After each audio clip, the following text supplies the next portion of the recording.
लड़की कहता रही कैसे बिया जे अब रहुआ बिया क के ले रहुआ भी गौना के बात पानी हम कहता कि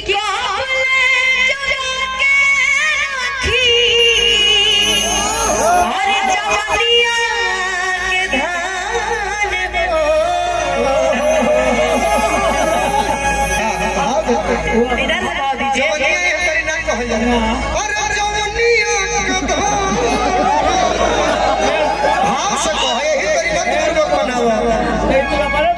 नहीं मैं बोली कि मैं गा रही हूँ तो ये मुझे देखे तो बड़ा शरीर के कुछ ठीक। अरे बाबा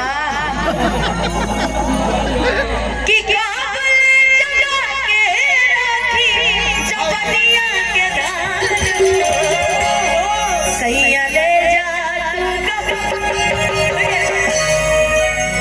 प्रभु जी के याद करके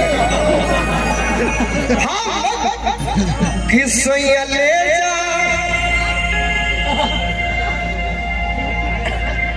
लगलू ऐसे वाला भाव तब मैंने कहा सब सिखा देंगे मुझे सैया ले जा तू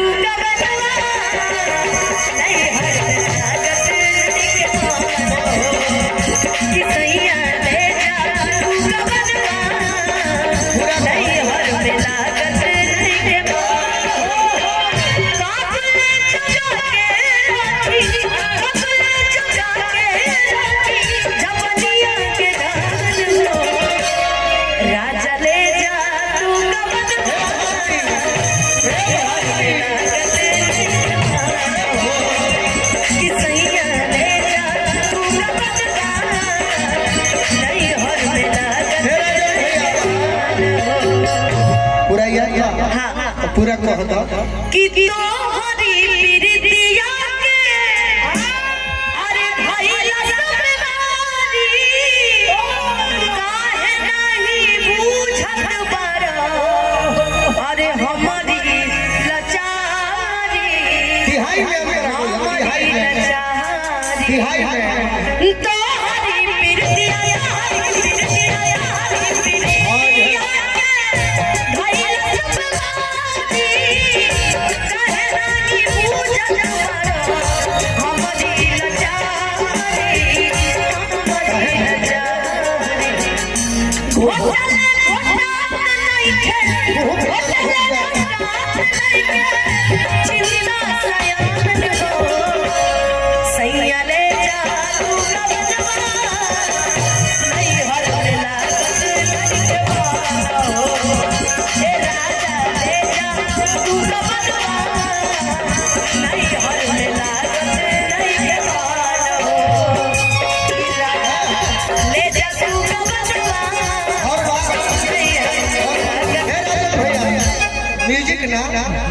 राजा ले जा तू गवर्नवा नैहर में लागत नहीं के मन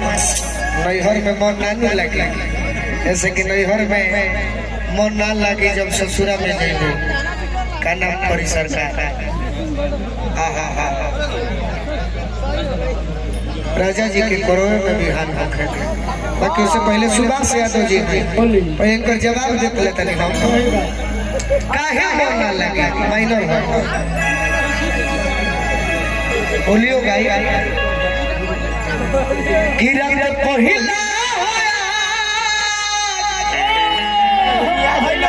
हमरा लगता